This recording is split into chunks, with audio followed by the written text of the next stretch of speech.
نحمده ونستعينه ونستغفره ونعوذ بالله من شرور أنفسنا ومن سيئات أعمالنا من يهد الله فلا مضل له ومن يضلل فلا هادي له أشهد أن لا إله إلا الله وحده لا شريك له وأشهد أن محمدا عبده ورسوله أما بعد فإن خير الحديث كتاب الله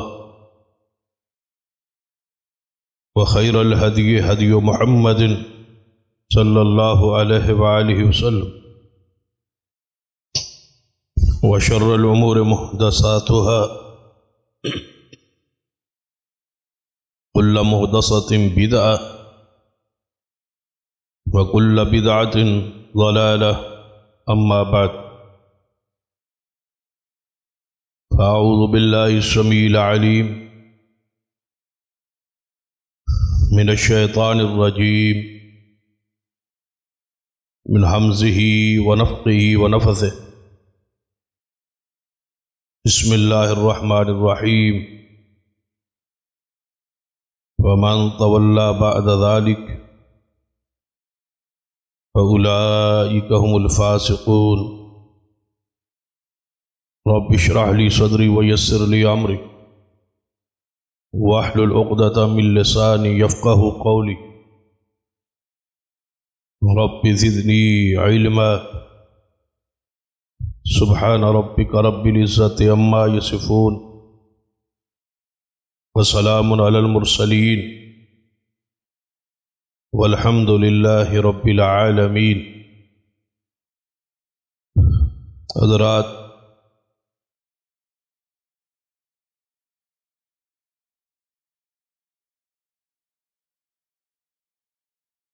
ہمارے چند خطبات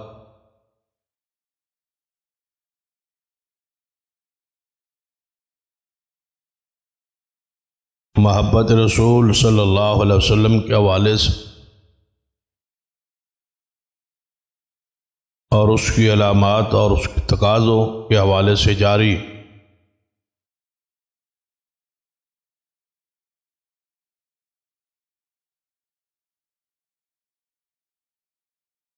کیونکہ محبت رسول ہی ایمان ہے، اور ایسے شخص کا ہی ایمان کامل ہے جو ساری دنیا سے حتیٰ کہ اپنی جان سے بڑھ کے نبی علیہ السلام کی ذات سے محبت.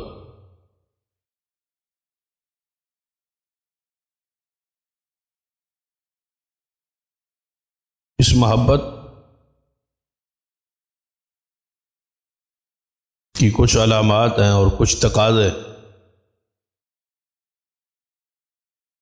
علامات سے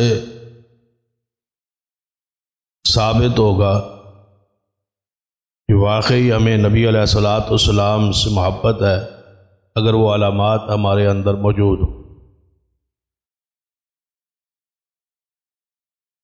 پھر اس کے کچھ تقاضے ہوں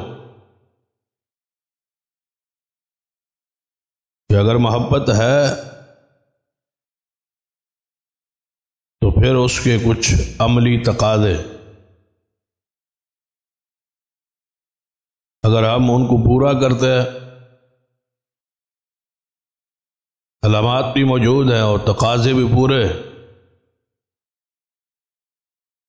تو پھر یقین جانے کہ ہمارے دل میں رسول رحمت صلی اللہ علیہ وسلم کی محبت ہے، اور اس سے بڑی کوئی اور پھر نعمت نہیں ہو سکتی. اور اگر ایسا نہیں ہے تو پھر ہمیں سوچنا چاہیے کہ ہم کس کی محبت میں مخلص نہیں.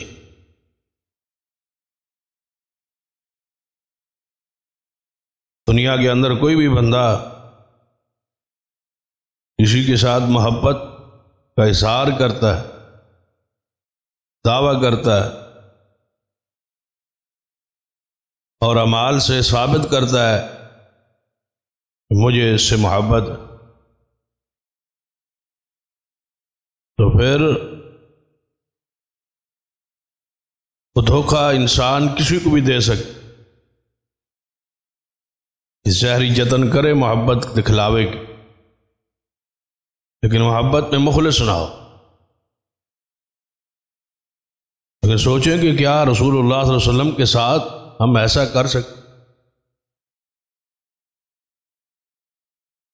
جو بندہ اپنے رسول اور اپنے محبوب سے ہی مخلص نہیں ہے، جو دعویٰ کر رہا ہے اس میں جھوٹا ہے،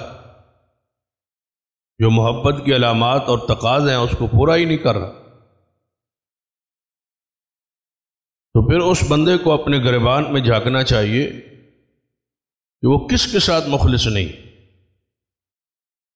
اور کسے دھوکہ دے رہا ہے۔ کیا ایک امتی ہونے کے ناطے نبی علیہ الصلوۃ والسلام سے ایسا معاملہ ہو سکتا ہے؟ کیا کچھ پلے ایمان رہ جائے؟ پھر بندہ دھوکہ یا ظاہری محبت کے سارے جتن اس کے ساتھ کرتا ہے جس کے ساتھ دوبارہ واسطہ نہ ہو، کوئی تعلق نہ ہو۔ تو بندہ یہ سوچتا ہے کہ کون سا ہمارے اس کے ساتھ کوئی تعلق ہے،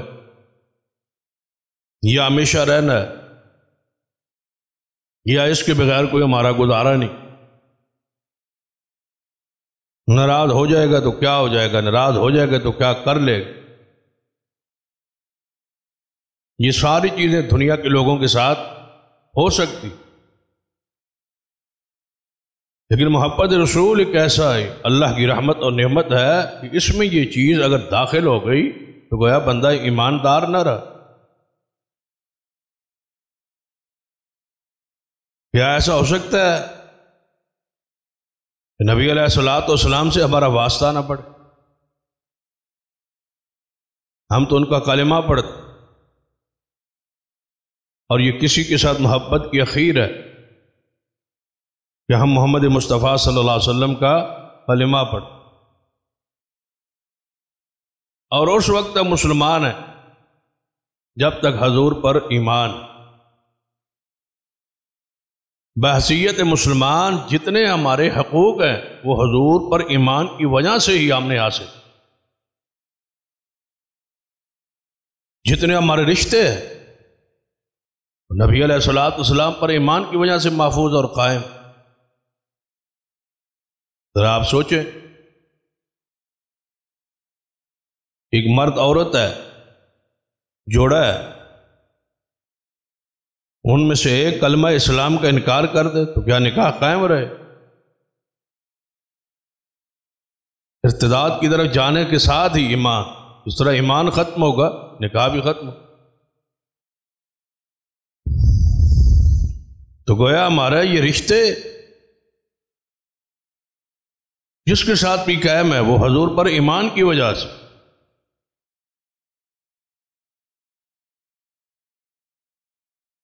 اگر آپ اپنے باپ کی مال کے وارث ہیں تو ایمان کی بنیاد، کافر تو مسلمان کا وارث نہیں ہو سکتا۔ تو آپ کو وراثت کے سارے حقوق، تمہاری جان اور مال کی حفاظت کے سارے حقوق حضور پر ایمان کی وجہ سے۔ تو پھر آپ کے ساتھ دھوکہ کیسے؟ آپ سے محبت اور اس کے تقاضے اور علامات ہمارے اندر موجود نہ ہوں تو بتائیں کہ ہم دنیا میں پھر کس لیے زندہ ہے؟ کیا یہ انسانیت کا تقاضا ہے؟ آج اس وقت اس پر غور کرنے کی ضرورت۔ کیا نبی علیہ الصلوۃ والسلام سے دنیا سے جانے کے بعد قبر میں واسطہ نہیں پڑے؟ کیا وہاں نبی علیہ السلام کی نبوت رسالت کا سوال نہیں ہو؟ اس سوال کے جواب درست ہونے کے بعد کیا قبر روشن نہیں ہو جائے؟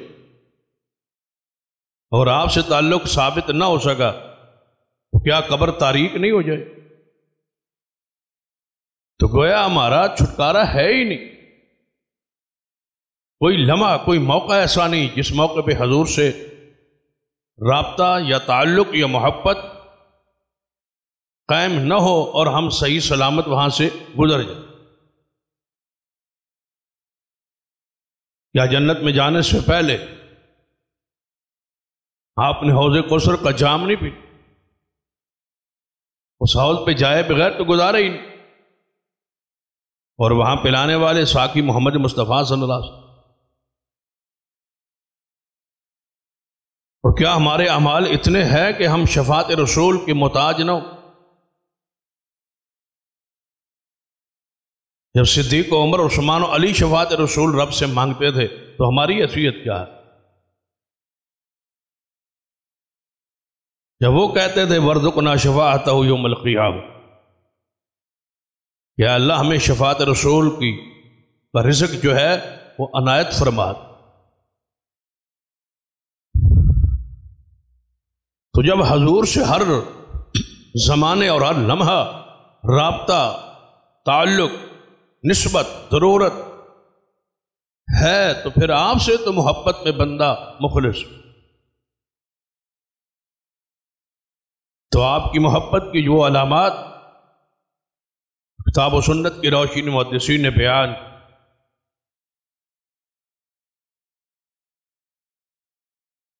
اور اس کے تقاضے، اس حوالے سے ہماری گفتگو کا کئی خطبات سے سلسلہ جاری۔ پہلی علامت ہم بیان کر چکے ہیں کہ خطبات،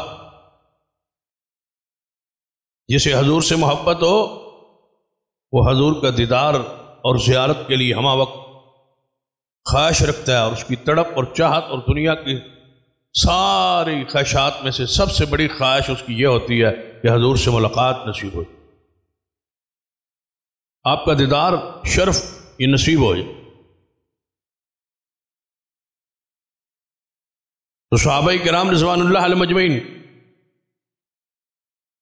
یہ شرف حاصل ہوا کہ وہ حضور سے ملاقات، آپ کا لقاء، آپ کا سماع، آپ کا دیدار، آپ کی زیارت انہیں حاصل ہو۔ صحابہ کرام سے لے کر آج تک اور آج سے قیامت،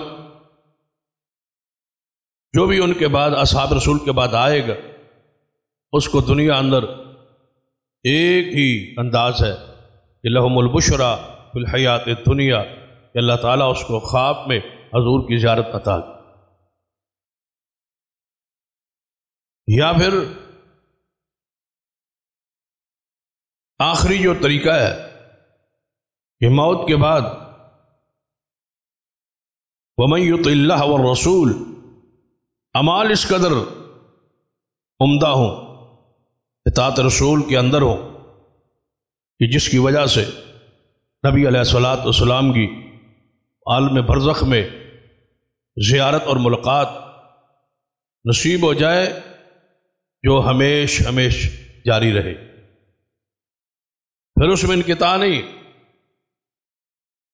وہ ملاقات اخروی زندگی کا پہلے دن ہی شروع ہو جاتی، جسے برزخی زندگی کا آج جو موت والے دن شروع ہو،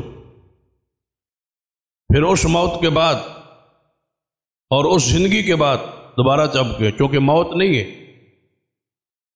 یہ سلسلہ ہمیشہ جاری رہے گا کہ آپ انبیاء، صدیقین، شہداء اور صالحین کے ساتھ ہمیشہ کے لیے جنت میں رہے۔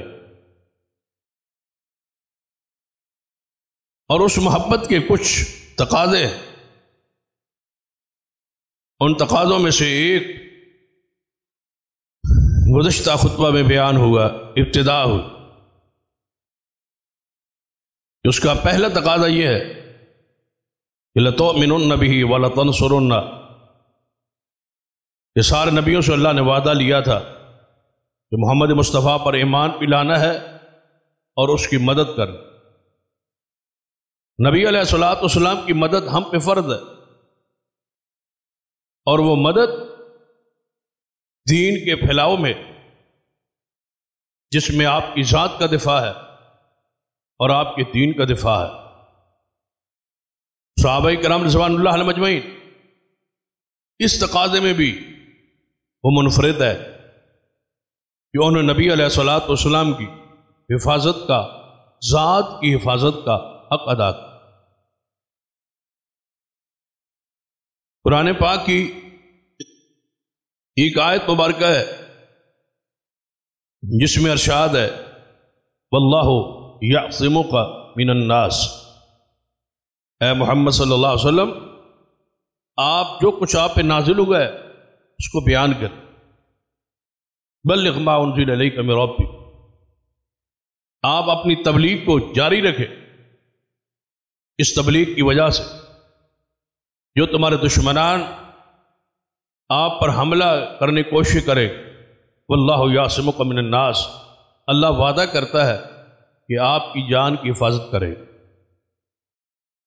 اس لیے آپ کفار کے خواہش کے باوجود، ان کی ساری کوششوں کے باوجود نبی علیہ الصلوۃ والسلام ان کے ہاتھوں شہید نہیں ہوئے، اللہ نے آپ کو محفوظ رکھا ہے اور اس وعدے کو پورا کیا۔ تقریباً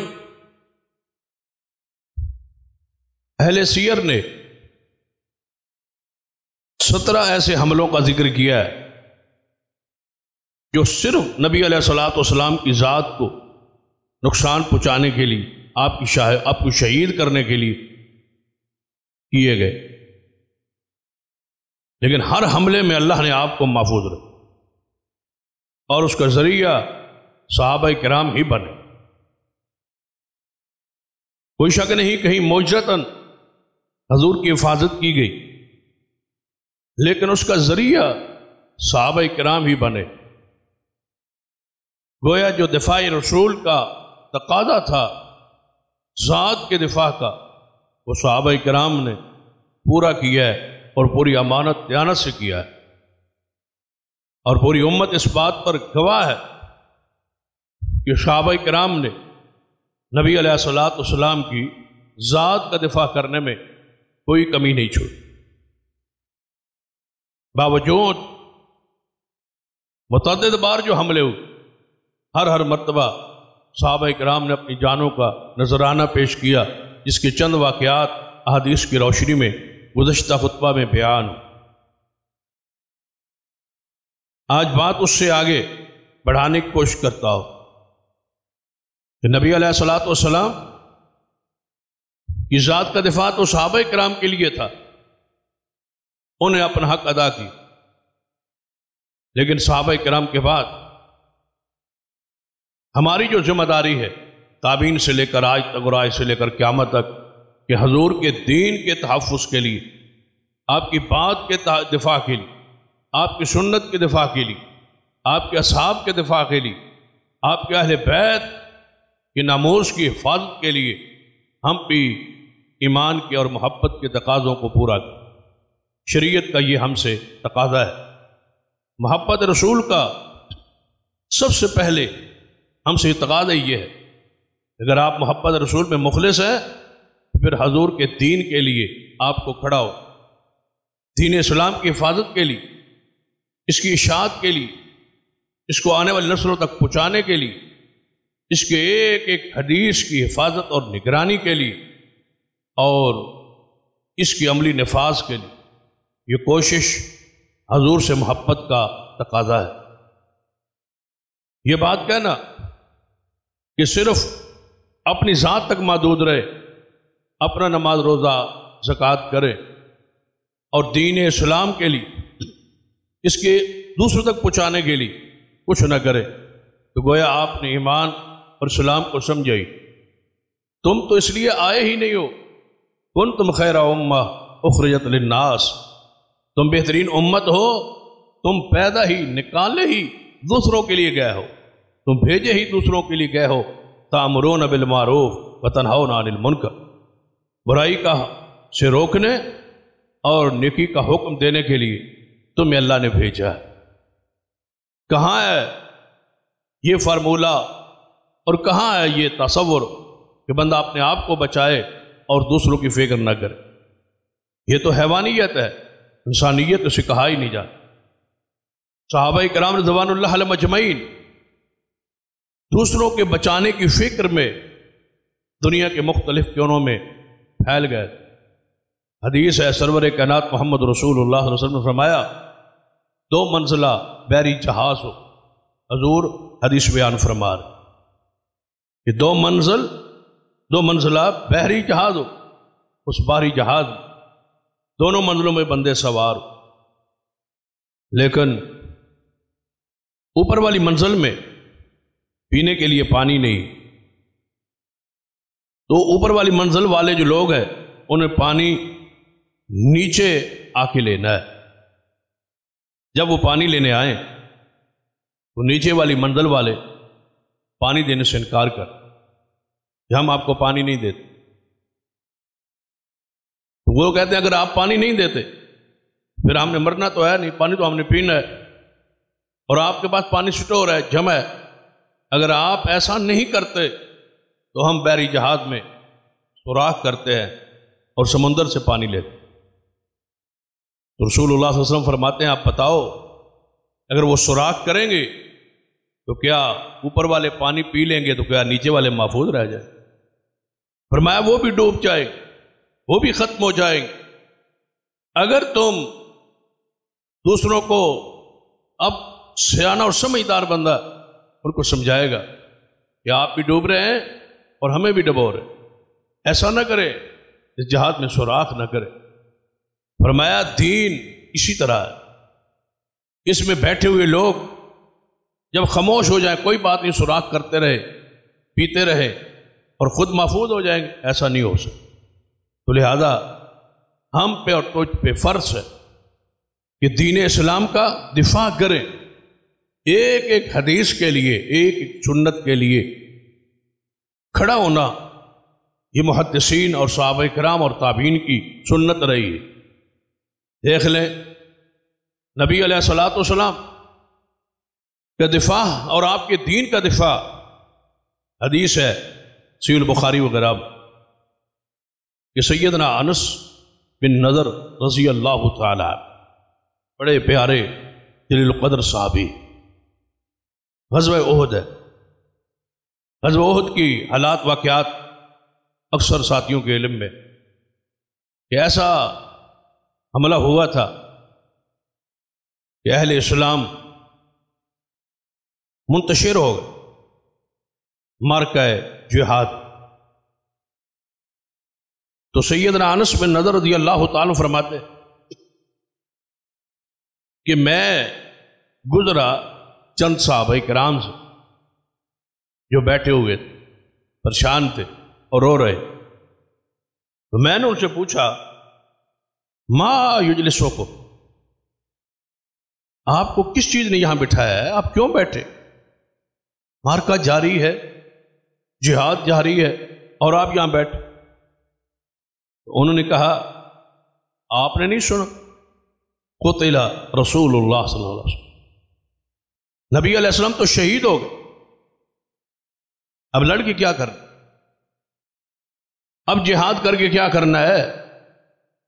جن کے ساتھ لڑتے تھے، جن کی قیادت سیادت میں لڑتے تھے، وہ تو شہید ہو گئے، یعنی آپ کی شہادت کی خبر عام ہوگی، آپ شہید ہو گئے، اس لیے ہم یہاں مایوس ہو کے بیٹھ گئے کہ اب لڑنا کیا ہے۔ سیدنا انس رضی اللہ تعالیٰ کے الفاظ سنیے، فرماتے فماذا تصنعون بالحیات بعد، مجھے یہ بتلاؤ کہ حضور کے بعد زندہ رہ کے کرنا ہی کیا، پھر تمہاری زندگی کس کام کی، زندہ رہ کے کیا کرنا ہے؟ قوموا فموتوا علی ما مات علیہ رسول اللہ صلی اللہ علیہ وسلم، اٹھو اور اس چیز پر مر جاؤ جس پہ تمہارے نبی شہید ہو، تمہارے مرشد دین پر شہید ہو گئے، بقول تمہاری خبر کے مطابق تم بیٹھے ہو، حضور کے بعد زندہ رہ کے کیا کرو گے؟ اٹھو اور اس طرح شہید ہو جاؤ، اسی طرح ٹکڑے ہو جاؤ، اسی طرح مر جاؤ جس طرح تمہارا نبی مرشد شہید ہو۔ سیدنا انس رضی اللہ تعالی صحابہ کرام کو جگاتے، اٹھاتے، تحریک پیدا کرتے ہوئے آگے بڑھے۔ سیدنا سعد بن معاذ رضی اللہ تعالی فرماتے کہ سعد ادھر سے ہوتے ہوئے میرے قریب سے گزرے اور آواز دی اے سعد، اللہ کی قسم میں پہاڑ کے اس طرف سے جنت کی خوشبو پا رہا اور 80 زخم کھائے کافروں سے لڑتے ہوئے دین کے دفاع کے لیے۔ ہمارا تو کچھ اسلام پر، دین پر لگا ہی نہیں۔ ہمیں تو یہ سمجھا دیا گیا ہے کہ نماز روزہ کریں اور اپنی فکر کریں اور کاروبار کریں اور کام کریں، یہی اسلام ہے، یہی دین ہے، یہی ذمہ داری ہے، یہی پوچھا جائے۔ نبی علیہ الصلوۃ والسلام سے محبت اور ایمان کے جو تقاضے ہیں کب پورے کیے آپ؟ دین کے لیے کیا کیا ہے ہم؟ دین کے سے ہم نے بہت فائدے اٹھائے، نماز سے بھی، روزے سے بھی، حج سے بھی، زکوٰۃ سے بھی فائدے ہم نے اٹھائے۔ کیا زکوٰۃ دینے والے لوگوں نے زکوٰۃ کی بنیاد پر غریبوں سے فائدے نہیں اٹھائے؟ گھر کے اندر کام کاج کرنے والے لوگوں سے تعاون کر کے، اپنے سیل مینوں، اپنے ملازموں، اپنے نوکروں، اپنی برادری کے لوگوں کو تعاون کر کے زکوٰۃ کے ذریعے پھر ان سے کام نہیں لی؟ اور کیا غریبوں، یتیموں، مسکینوں نے زکوٰۃ وصول کر کے اسلام سے فائدہ نہیں اٹھایا؟ روزے رکھ کے ہم نے کتنے فوائد حاصل؟ ماہ رمضان کی تجارت ایک طرف، پورے سال کی تجارت ہماری ایک طرف ہو۔ کیا روزوں کے مہینے پر ہم سیزن نہیں لگاتے؟ کیا پہلے ہر چیز سٹور نہیں کرتے، ذخیرہ نہیں کرتے، جمع نہیں کرتے کہ مہنگائی اپنی مرضی کی ہوگی، ریٹ اپنی مرضی کا ہوگا، ماہ رمضان آ رہا ہے، سیزن کا مہینہ؟ کیا ہم تو نماز کو بھی معاف نہیں کیا ہو؟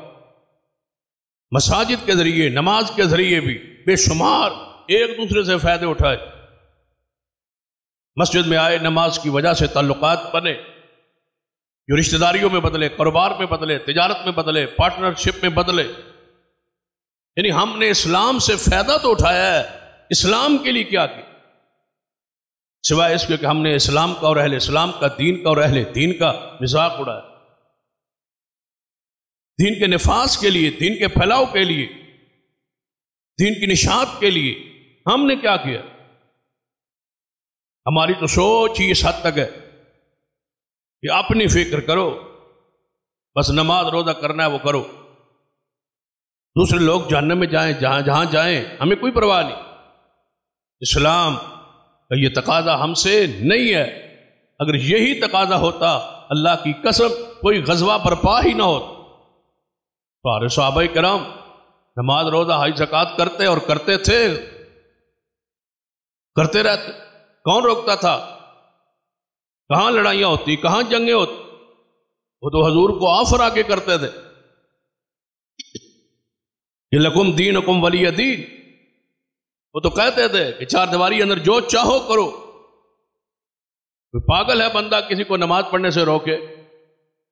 کوئی زکوٰۃ کسی غریب کو دے رہا ہے، کسی کافر کو کیا تکلیف ہے؟ بندہ روزہ خود رکھتا ہے، کسی کو تکلیف کیا ہے؟ حج جا کے کرتا ہے، کسی کو پریشانی کیا ہے؟ کسی کو پریشانی تب ہوتی ہے کافر کو جب دین گلی محلوں میں، ہر بندے تک، ہر منڈی تک دین پہنچتا ہے، اس وقت تکلیف ہوتی، اس وقت مخالفت کرتا۔ جب سیدنا شعیب علیہ السلام کے بارے میں قرآن میں آتا ہے کہ آپ نے ناپ تول کی کمی کی، جو قوم کی برائی تھی جا کے منڈی میں بیان کی، انہوں نے کیا کہا تھا؟ اب تمہارا دین اور اسلام منڈی میں بھی آ گیا، ہمیں ناپ تول اسلام تمہارا دین سکھائے گا، ہم اپنی مرضی کا کاروبار اور تجارت اور ریٹ بھی مقرر نہیں کر سکتے۔ یہ کیسا اسلام ہے، یہ کیسا دین؟ اس کو مسجد تک محدود رکھو، عبادت گاہوں تک محدود رکھو، یہاں منڈی کیوں لے آؤ اپنے اسلام اور دین؟ اسی وجہ سے اس قوم پہ عذاب آ گیا۔ تو سوچئے گریبان میں جا کے جمعے کے خطبہ کو صرف فریضہ ادا کرنے کی نیت سے نہیں، ایک ہفتے کے لیے فکر اور ایک سوچ لے کے جایا کرے کہ ہم کہاں کھڑے، کیا ہماری یہی ذمہ داری ہے جس کو ہم پورا کر، اس سے آگے ہمیں سے سوال نہیں ہوگا۔ تمہاری پوری عمر کا اور جمر کے حصے جوانی کا، تمہارے مال کا ہر چیز کا قیامت والے دن تو حساب ہونا، حضور سے وفا کا اور محبت کا حساب نہیں ہے تو اور پھر کس کا ہے؟ دیکھیے صحابہ کرام رضوان اللہ علیہ مجمعین، سیدنا انس رضی اللہ تعالیٰ عنہ، یہ حقیقی ماموں ہے سیدنا حرام رضی اللہ تعالیٰ کا نام۔ ہم جو اب لفظ حرام استعمال کرتے ہیں تو ہم عجیب سا محسوس کرتے ہیں کہ یہ شاید یہ نام ہے، حرام حرمت سے ہے، احترام حرمت یعنی مقدس لفظ ہے اور مقدس، تو ان کا نام حرام ہے رضی اللہ تعالی۔ کسی نے انس بن مالک کے ماموں سیدہ ام سلیم رضی اللہ تعالی عنہا کے یہ بھائی میدان جہاد میں 70 سوار ان کے ساتھ جہاد کے میدان میں یہ جا رہے، 70 صحابہ کو بٹھا دیا، خود 2 ساتھی اور لے کے کافروں کے قلعے کی طرف لشکر کی طرف بڑھے۔ فرمایا جا کے میں پہلے انہیں اسلام کی دین کی دعوت دیتا ہوں۔ بھائی نماز تو وہ پڑھ رہے تھے نا، زکوٰۃ تو دے رہے تھے، یہاں کیا لینے اور کیا کرنے آئے؟ یہ ہے وہ نصرت، یہ ہے وہ مدد، یہ ہے وہ جذبہ، یہ ہے وہ تحریک جو ہر مومن اور مسلمان میں دوسروں کی فکر اور دوسروں کو توحید اور سنت کا عقیدہ سمجھانے کی لگن یہ نہ ہو تو سمجھے ایمان ہی نہیں۔ دیکھیے قرآن اور حدیث کو اور سیرت کو اور صحابہ کو، آپ کی سیرت نمونہ ہے، قرآن پاک کا تقاضا ہے کہ ایمان صحابہ جیسا ہو، تو صحابہ جیسا ایمان پھر یہ ہے جو ہم بیان کریں۔ وَيَتَّبِعْ غَيْرَ سَبِيلِ الْمُؤْمِنِينَ، اس سے ہٹ کے کوئی راہ اپناؤ گے تو پھر تم گمراہی کے راستے پر۔ یہ ہے فَإِنْ آمَنُوا بِمِثْلِ مَا آمَنْتُمْ بِهِ فَقَدْ اهْتَدَوْا، یہ ہدایت یافتہ لوگوں کا ایمان جن کا ایمان صحابہ جیسا، جو صحابہ نے کیا وہ آپ کرے۔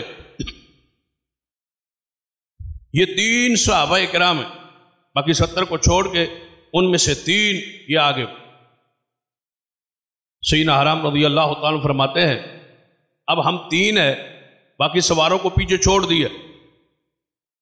ان کو کہا اگر ہماری وہ دعوت قبول کر لے تو پھر تو ٹھیک ہے، اگر قبول نہ کرے، انکار کرے یا مجھ پہ حملہ کر دیں، ہم پہ حملہ کر دیں، ہمیں قتل کر دیں، تو پھر آپ نے پہنچ کے ان پر حملہ کر پہلے دعوت دے۔ سیدنا حرام رضی اللہ تعالیٰ عنہ 2 ساتھیوں کو لے گئے، ان کو بھی پیچھے کھڑا کر کہ آپ یہاں پیچھے کھڑے ہو، میں آگے جاتا ہوں، اکیلا دعوت دیتا ہوں، آپ کو یہاں اس لیے لایا ہوں کہ اگر میرے ساتھ جو ہو کم از کم پیچھے کو اطلاع کرنے والا تو ہو، آپ یہاں رک جائیں، کھڑے ہو جائیں، میں اپنی جان کو پیش کرتا ہوں۔ دوسرے صحابہ کہتے ہیں کہ نہیں ہم جائیں۔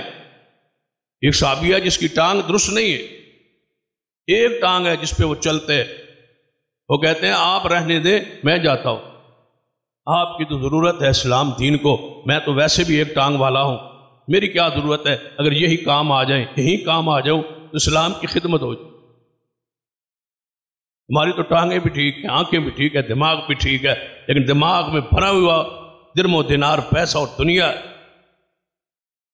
اول بھی وہی ہے، آخر بھی وہی ہے، سوچ بھی وہی ہے، بیداری بھی وہی ہے، خوابیں بھی وہی، اس کے علاوہ کچھ سننے اور کرنے کے لیے ہم تیار ہی نہیں۔ ہم اس دور کا یہ پاگل پن کہتے ہیں، ان کو دین کا جو ہے وہ ملخولیہ ہے یا دین کرتے ہیں، نماز روزہ کر لیا بس، اپنی فکر کر، پتہ نہیں یہ تصور کہاں سے آ گیا، جب سے آیا ہے ذلت رسوائی ہمارا مقدر، جب سے عالمگیر فکر تھی، پوری دنیا میں اسلام کے نفاذ کی کوشش تھی اور سوچ تھی اور فکر تھی، پوری دنیا میں نظر ماریں کوئی ایک ایسا شخص جو پوری دنیا میں اسلام کے نفاذ کی عملی کوشش کے لیے آواز پوری دنیا کوئی مذہبی کوئی سیاسی لیڈر یہ فکر اسلام فقدان ہے، پوری دنیا میں اسلامی قیادت بحران ہے۔ لوگ کہتے ہیں معاشی بحران ہے، میں کہتا ہوں قیادت کا فقدان اور بحران ہے پوری دنیا۔ جو اسلام کے حوالے سے، اس کے غلبہ کے حوالے سے سوچ رکھتا ہو یا فکر رکھتا ہو یا لوگوں کو اکٹھا کر سکتا ہو، اس بارے میں تصور ہی نہیں۔ آپ نے ملک میں دیکھ، بجلی کے لیے کٹ ہو جائے، سڑکوں کے لیے کٹ ہو جائے، کوئی گلی راستہ خراب ہو تو کٹ ہو جائے، کوئی سیاسی معاملہ ہو تو کٹ ہو جائے گا، اقتدار ہو تو دھرنا جلوس ریلیاں سب کچھ ہو جائے گا، کوئی کسی ورکر کو پرابلم ہو اکٹھ ہو جائے گا، اکٹھ نہیں ہوگا تو اسلام کے نفاذ پر نہیں ہوگا، دین کے نفاذ پر۔ کوئی ایک ایسا ساری جماعتوں کا مشترکہ ایسا کوئی پلان پروگرام کہ ہم اسلام کے نفاذ کے بغیر نہیں رہیں گے، اس کے لیے کوئی سوچ اور فکر ہے ہی نہیں۔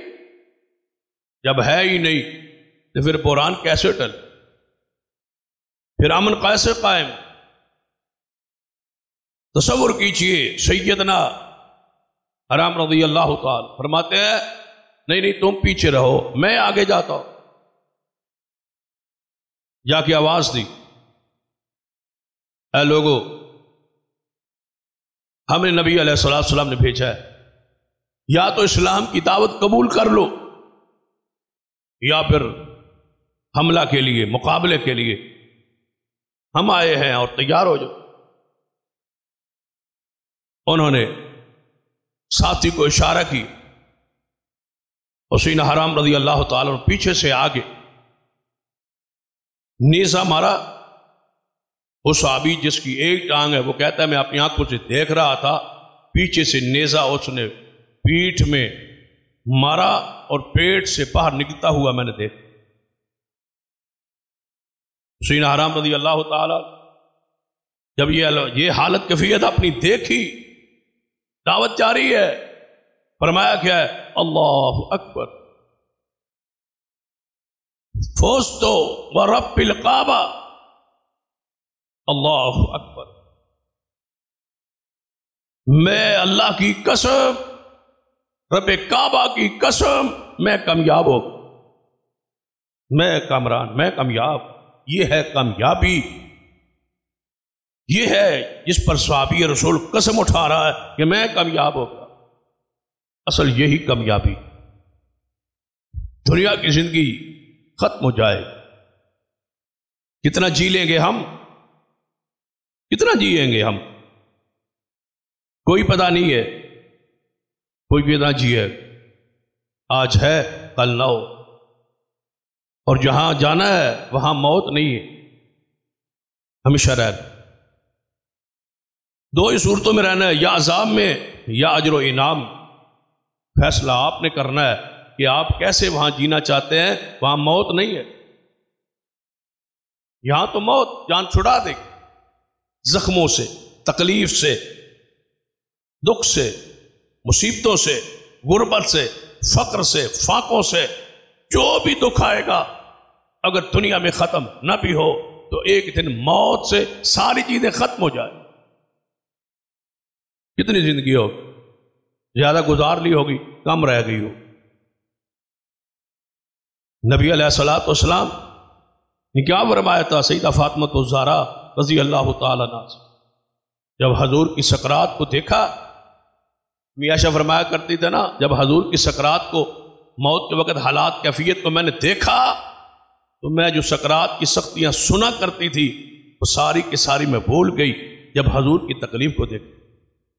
بخاری میں ہے، سیدہ فاطمہ الزہرا فرماتی ہیں جب حضور کے پاس آئی تو فرمایا یا ابا تھا، اے ابا جی تمہاری یہ تکلیف، تمہاری یہ تکلیف کی شدت، یہ بخار کی حدت۔ تو حضور نے کیا فرمایا؟ فاطمہ پریشان نہ ہو، آج تیرے بابا کی ساری تکلیفیں ختم ہو جائیں، ان موت سے یہ دکھ ختم ہو جائے۔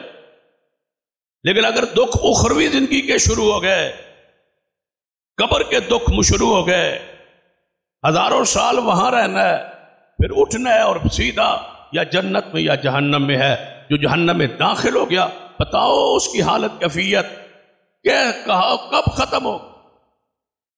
وہ تو خاتمے کا تصور ہی نہیں. اس لیے حدیث میں آتا ہے کہ جنت اور جہنم کے درمیان اللہ تعالیٰ اس موت کو ایک مینڈے کی شکل دے کے ذبح کرا کے کہے گا اے اہل جنت خوش ہو جاؤ، موت مر گئی، آج کے بعد تمہیں موت نہیں آئے گی، ہمیشہ جنت میں رہو.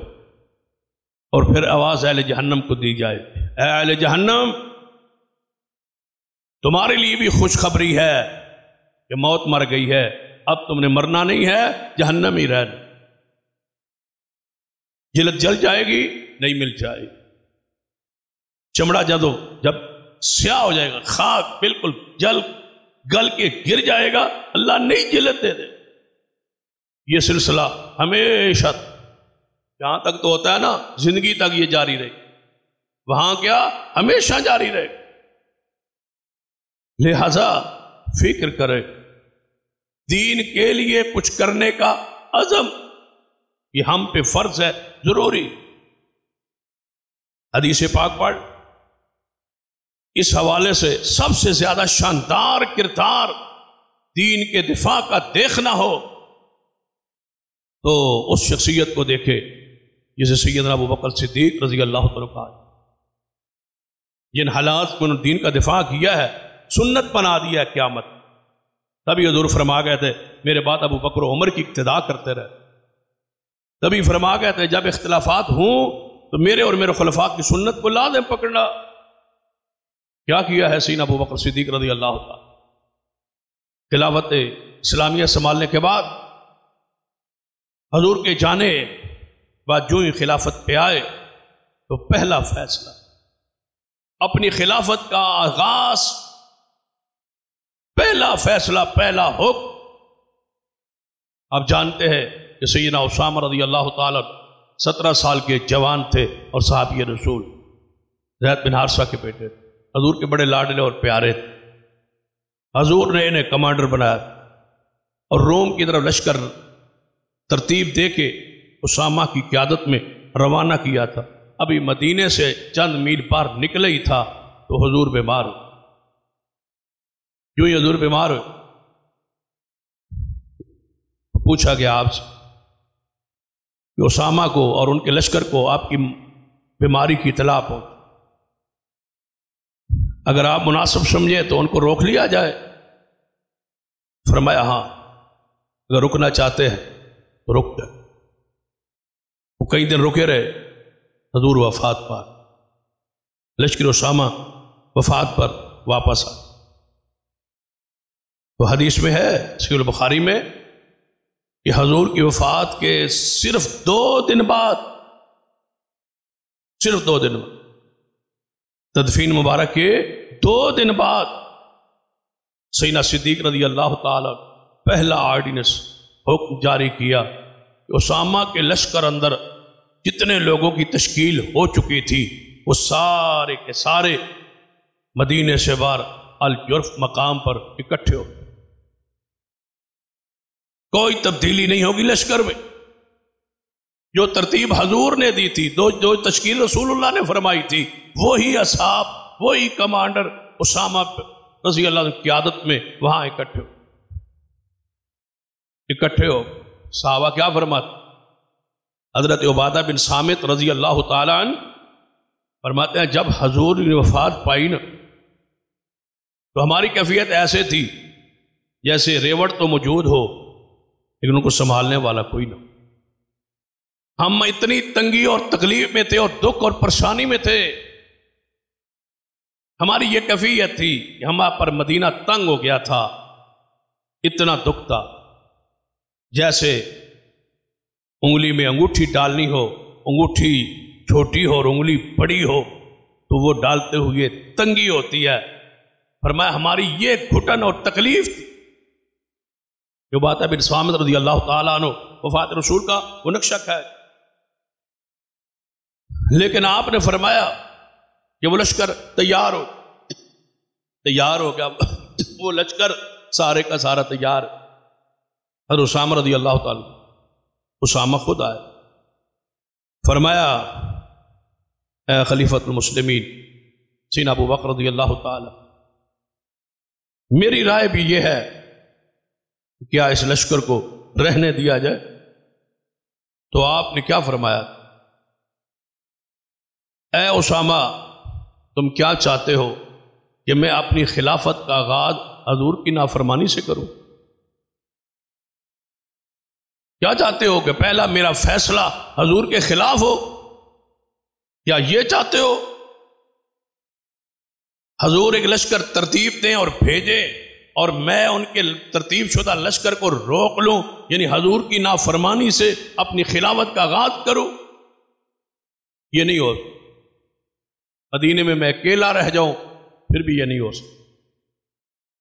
قبائل مرتد ہو گئے ہیں کئی، وہ مدینے پہ حملہ آور ہو جائیں، لیکن تیرے لشکر کو نہیں چھوڑوں گا اور نہیں یہاں رہنے دوں گا، وہاں بھیج کے رہوں گا جہاں حضور نے بھیجا۔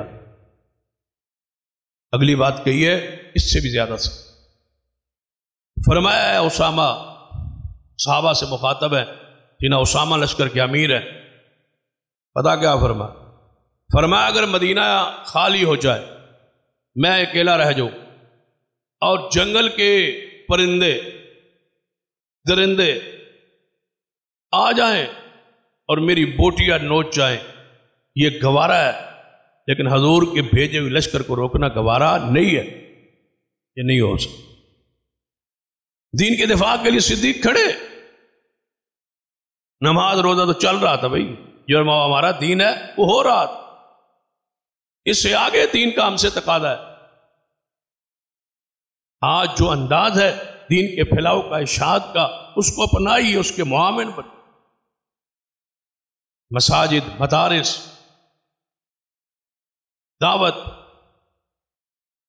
کا دین کی دعوت کا سلسلہ جاری رہنا چاہیے، اس پر اپنا وقت، اپنی جان، اپنا مال خرچ کرنا یہ حضور سے وفا کے لیے ضروری ہے، اور محبت کے تقاضوں میں سے یہ دوسرا تقاضا ہے، وگرنہ محبت کامل نہیں یا مکمل نہیں۔ لشکر اسامہ تیار ہو، جب لشکر اسامہ رضی اللہ تعالیٰ تیار ہوا، اس کا بھی ایک عجیب من، سواری پہ سوار ہو گئے اسامہ رضی اللہ، لشکر کی کمان کرتے ہوئے نا وہ سواری پہ سوار ہو، ان کی سواری کی جو لگام ہے نا، ایک طرف سے حضرت عبد الرحمن ابن عوف نے پکڑی ہوئی اور دوسری طرف سے صدیق نے پکڑی ہوئی، وہ پیدل چل رہے ہیں، اسامہ سوار، مدینہ سے باہر الوداع کر لشکر کو امیر المومنین خود، خلیفۃ المسلمین خود سعد عبد الرحمن ابن عوف رضی اللہ عنہ، سیدنا اسامہ نے کیا فرمایا؟ اے ابو بکر، اے خلیفۃ المسلمین، یا تم بھی سوار ہو جاؤ یا میں اتر آتا ہوں، آپ پیدل چل رہے ہیں میری سواری کے ساتھ لگام پکڑ کے جا رہے ہیں، اور میں سوار ہوں اور آپ پیدل ہیں، آپ خلیفۃ المسلمین ہیں، آپ صدیق ہیں، یا میں اتر آتا ہوں یا آپ سوار ہو جائے۔ صدیق نے فرمایا اللہ کی قسم، نہ میں سوار ہوں گا نہ آپ کو اترنے دیں۔ کیوں؟ فرمایا کیا ہے؟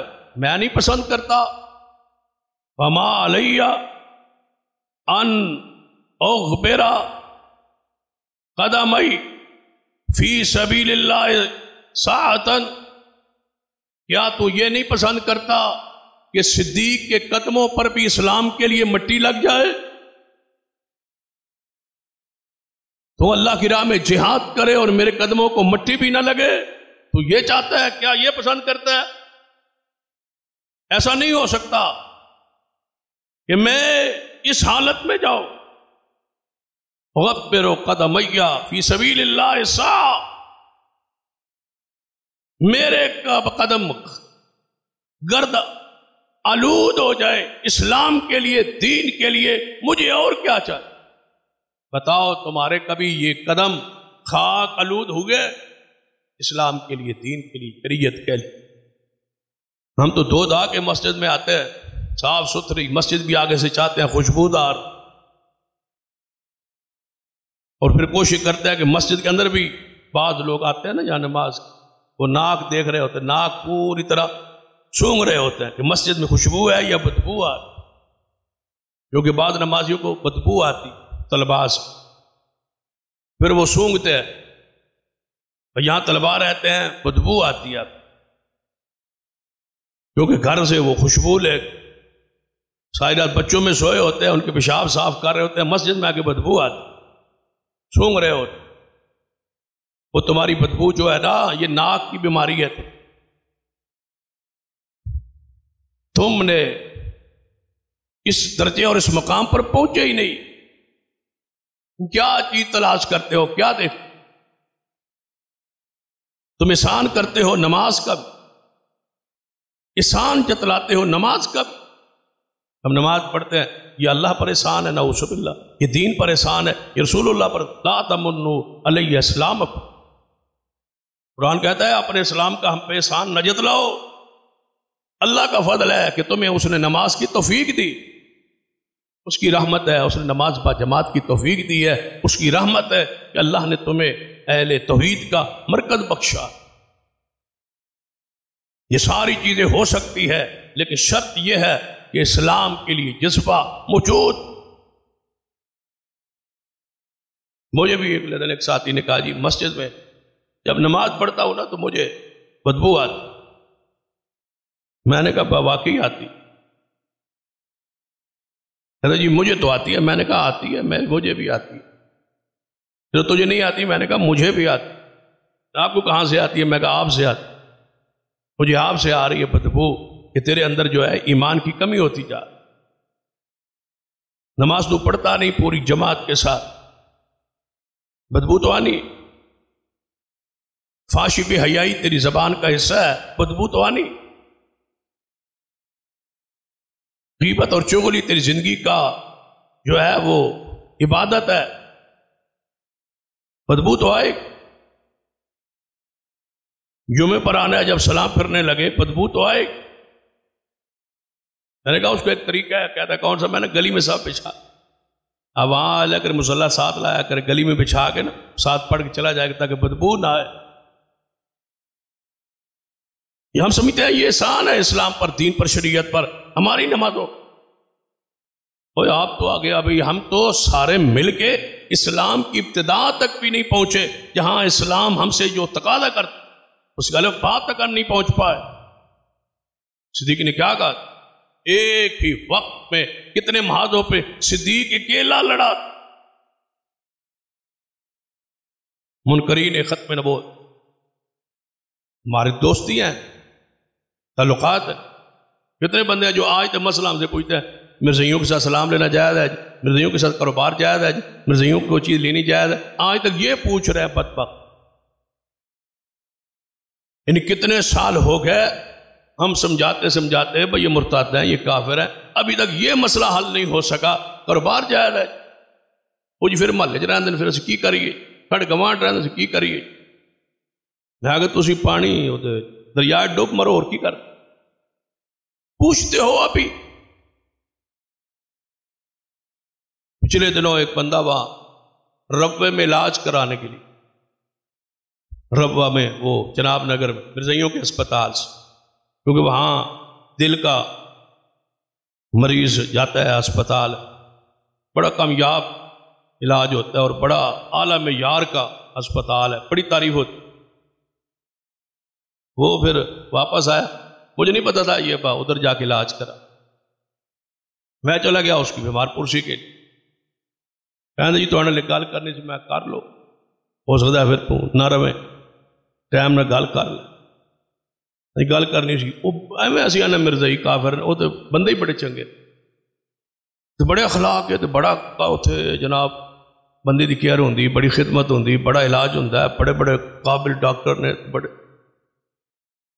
میں آ گیا وہ جدو گیٹ دے داخل ہوئے تو سجے پاسے مرزا کا فوٹو بھی لگا سی، وہ ویکھیا سی جنا ایک بزرگ لگا ہوئے تھا ہی، میں کو بزرگ تیرا چاچا ہے، وہی وہ مرزا تھا، بدبخت انسان۔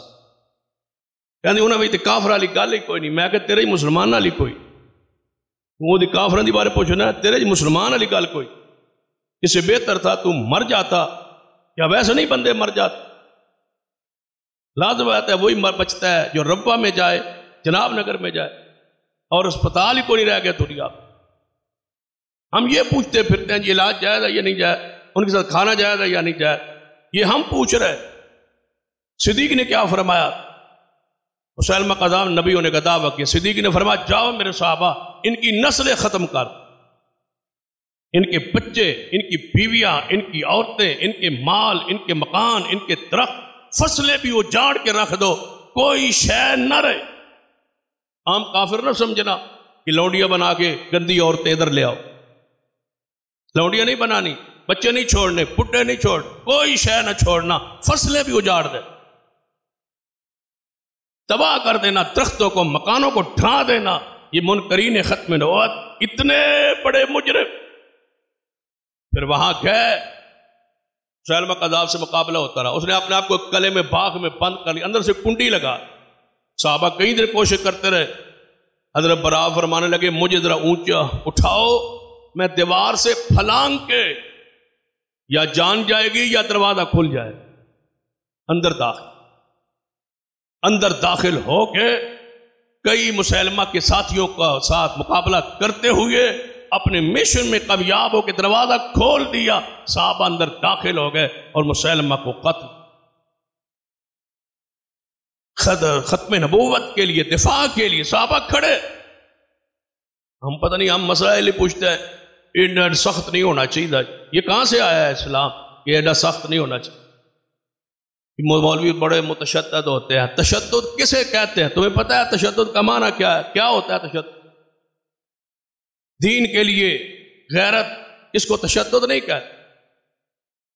دین کے لیے غیرت، توحید کے لیے غیرت۔ حضور نے قبروں کو برابر نہیں کیا، حضور نے بتوں کو نہیں گرایا، یہ تشدد ہے۔ تو پھر حضور کی ذات کو کیسے بچاؤ؟ یا رسول اللہ نے شرک کا خاتمہ نہیں کیا، حضور نے جہاد کا راستہ نہیں کھولا، اس کو تشدد کہتے۔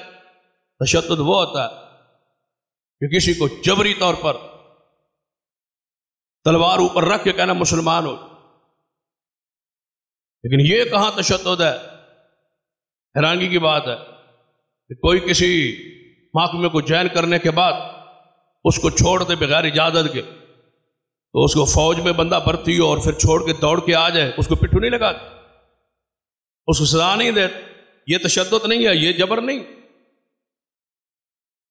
سزا نہیں دی جاتی، اس کو جبر نہیں کہتے، یہ جبر نہیں ہے، کیونکہ اس نے قانون کو اپنے ہاتھ میں لیا، بندہ مسلمان ہو گیا، مرتد ہو گیا، اس کی سزا شریعت نے قتل رکھی ہے، یہ تشدد نہیں ہے، یہ اسلام کی سزا ہے، اور یہ سزا نہ ہو تو امن قائم نہیں رہ سکتا۔